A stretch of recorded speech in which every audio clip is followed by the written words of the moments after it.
Hey everybody, today we announced the PSP Go at our E3 press conference and we wanted to show it to you a little bit.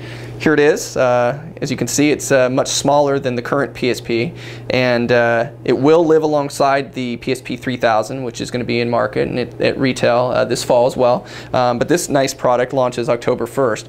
You'll notice at first glance that it's much more portable, and there's a reason for that. We wanted to ensure that consumers could bring it with them a lot easier. It's 15% lighter and 43% smaller than the PSP 3000.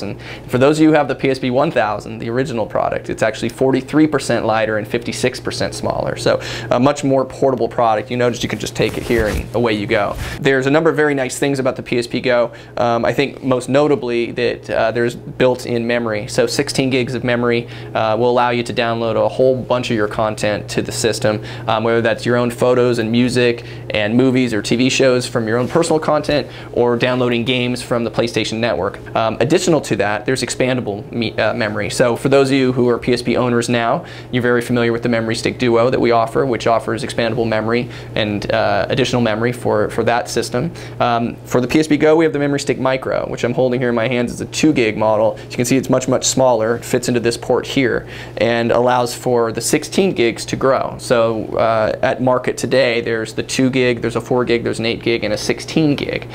So much more memory that you're able to add. So if you do have all that content that you want to bring into the PSP Go, you can do so by not only storing here on your system, but also on your Memory Stick Micro.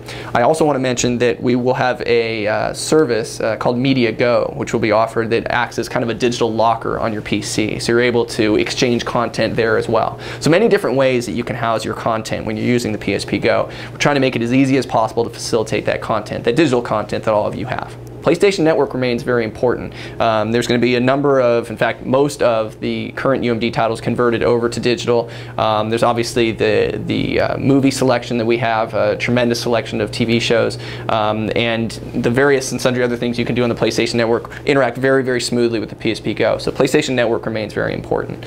But I think the two things to remember is the onboard memory and the portability really set this apart. It's an October 1st launch, and we really hope all you guys enjoy it.